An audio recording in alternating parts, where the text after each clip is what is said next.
Today, the eve of Rosh Hashanah, we'll discuss some more things from my book, Mystical Glory, Harvest and Festivals. One can get it, amazon.com, glazersonbook.com. So this is one of the chapter, the anatomy of time. So, very interesting idea about Rosh Hashanah. The essential character of time is similar to that of man. As we saw in the beginning, we mentioned the name of Rosh Hashanah was the head of the year, not the beginning of the year, Tchilat Hashanah, the head, because Rosh Hashanah is the head. This is shown by the fact that man has three main aspects: the mind, the brain, the heart, and the liver. And the mind itself has three basic divisions, as it is known. Similarly, we may dissect the year into three sections: Passover, Shavuot, and Succoth, analogous to the mind, heart, and liver. And the month of the Tishrei, which is divided into three parts: Rosh Hashanah, Yom Kippur, is divided into three parts. Rosh Hashanah Yom Kippur and Succoth is like the mind and its three parts. The division into three sections applies also to Rosh Hashanah, which plays the role of the head and mind of the other appointed festivals. The prayer structure of Rosh Hashanah incorporates three different themes: kingship, membership, and shofar. It is known, yeah? And these are really different themes. Kingship, remember the shofar, malchuyot, yeah, in Hebrew, blowing. The theme of kingship corresponds to the mind and intellect, definitely. This is really the day of Rosh Hashanah. We said Rosh Hashanah is a day that we like with God as a king, right? This is a time that we don't knock on our heart. The heart does not work, only the head, the Rosh. Yom Kippur, definitely the time of the heart, confession and so on. So this is Rosh Hashanah, which plays as the role of the head and mind of the other repentant festivals. The prayer structure of Rosh Hashanah, as we said, incorporates these three different themes, which is kingship, as we mentioned, which corresponds to the mind, as we said, because the intellect. In the prayers concerned with kingship, a man awakens his intellect until it fully acknowledges the creator of the world, the superior and judge of all creatures. As we said, this is really the main idea of Rosh Hashanah, the head of the year. During the remembrance portion of the prayers, a man introduces into his heart the memory of his fathers, forefathers, who gave their hearts and soul to their Father in heaven. This is what you have to remember. A sensitivity to holiness and spirituality overtakes the heart during the prayers of remembrance. The blowing of the shofar, which is called shofarot, reminds one of the receiving of the Torah, which was heralded by the great blast of shofar. It also served to remind him of Israel's vow to uphold God's positive commandments. Yeah. Thus, a man is moved to accept upon himself this commitment to God and His Torah. The resolution of man to devote his energy to actualizing of the Torah and its commandments is powered by the shofar blast. These are given by Rabbi Gaon 10 reasons for the shofar, blowing the shofar, reminding us the time of getting the Torah, because blowing of the shofar was, and blowing is like used a lot to, when they anoint kings and so on, trumpets, shofar. Also, lot of reasons behind the shofar. Man and 3 parts of his soul, also have 3 parts. The neshama, which is the highest, in Hebrew, the neshama, in English, difficult to say, maybe spirit, but the neshama is the highest level of the soul as its root in his mind. Very famous, because the soul is in the mind. In fact, those who put feeling, right, on the head and on the heart, said, the feeling on the head is against the soul, which is in the brain, and the hand is against the heart, the ruach, we should call it, the ruach, which is in the heart. Again, in Hebrew, we have ruach. In English, I don't know how to call it, spirit, or maybe soul. The next highest level resides in the heart, as we said. The root of the lowest entity of the soul is called nefesh.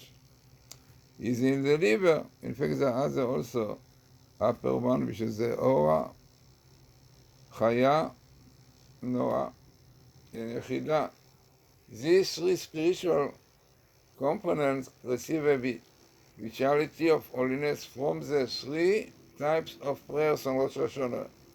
Afterwards, they live and become embodied in the outer recess of time until they develop to the fullest extent as the year nears its end. Then they return and take new life.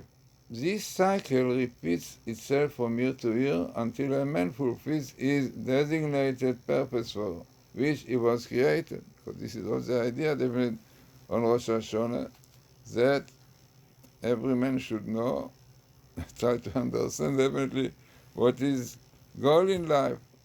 Because everyone got a goal in life. That's why it was created.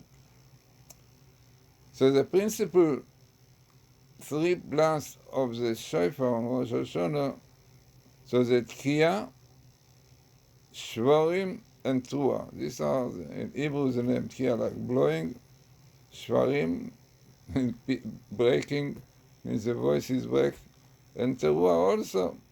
But all these sounds are received into the mind, heart, and body, respectively. The tkiya means a long blowing bow implores man to accept upon himself God's dominion.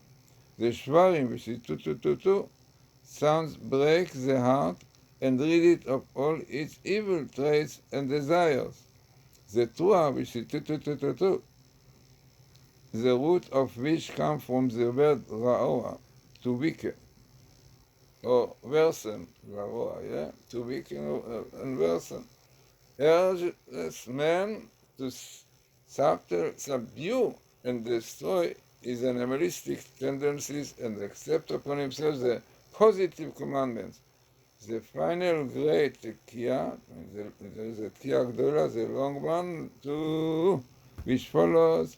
All this announces that only with the fulfillment of the condition which were represented by the other sounds, the tkiya, shvarim, and trua, does a man merit to fully accept the kingship of heaven. This man influences all aspects of man's life favorably. The blast of the shofar intensifies the inner influence of the prayer of kingship, remembrance, and shofar sounding. These blasts are stronger than speech and penetrate deeply into the heart and carry the heart to the heavenly heights where speech cannot go. In this way, the blasts of the shofar are an added dimension of the Rosh Hashanah prayer service. It is really so much behind the words, the letters of the word shofar. What it means, shofar, is like the word leshaper. Leshaper is to improve, to beautify, to do things better. לשפר, yeah. You know what you have in English, sapphire, definitely connected with spirits, and also the idea of the shofar, which is really basic, is like the letter sapphire, and the main letter, the root, samech and shina. So I mean, definitely the spirit and the sefer and the shofar and all are connected. But this you have to read in my book, Letters of Fire, or the other books, Mystical Glory of Shabbos, which I spoke again on this idea.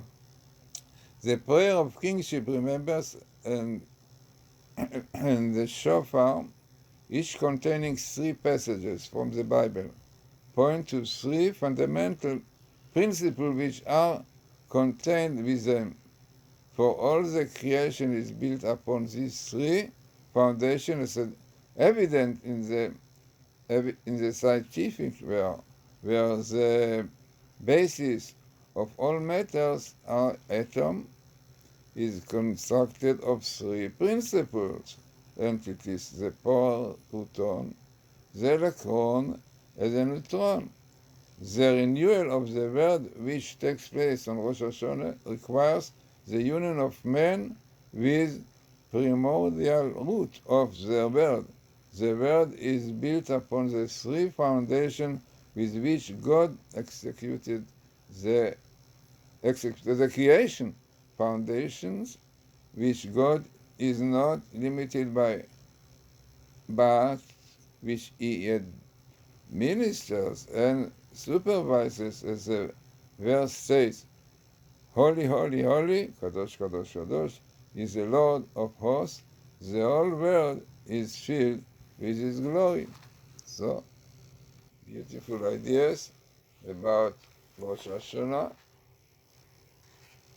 being really the anatomy of time. Like the anatomy of time is like the anatomy of man. There are all many other ideas of Rosh Hashanah, and perhaps I mention to you another interesting chapter of my book, Mystical Glory. Yeah. And this is a study of the holy name. Very important, to know about God, His name. Since the progression of the festivals corresponds with the developments of the sun and moon, remember the Rosh Hashanah is a time when only the sun is shining, no moon. This is again the brain, the head. The brain is like the sun, the same letters, Amoach and Achama, it's the source of light. Then Yom Kippur is like the earth, the moon. This is like Levune, Levana, Yareach, all these are connected with the earth. Levana is like Lev, love. So according to this idea, we gain insight into the connection between the Torah and nature, and into the identity of the giver of the Torah with the creator of the world. The Torah is a blueprint from which God created the world. Remember all the idea of Bible code and Torah code is this idea that the Torah is a blueprint of the world. The holiness of Rosh Hashanah, Yom Kippur, Succoth, and Shmini Atzeret may be related to the sanctity of God's name. God's name may also 4 letters, Yud, K, and Yud, K, Vav, and A. The holiness of the letter Yud, with the number value of 10, we know Yud is 10, is the first letter of God. From this name works towards preferring a man during the 10 days period from Rosh Hashanah through Yom Kippur. There are 10 days of repentance, right? Which bring us from Rosh Hashanah, from the brain into the heart, Most of the work on Yom Kippur is confession, knocking on the heart. So this is 10 days, 10, like this is the letter Yud. So the letter Yud presents these 10 days from Rosh Hashanah through Yom Kippur. On the holiday of Sukkot, we have 15th day. It is the 15th day of the month, a man attains the holiness of the letter A.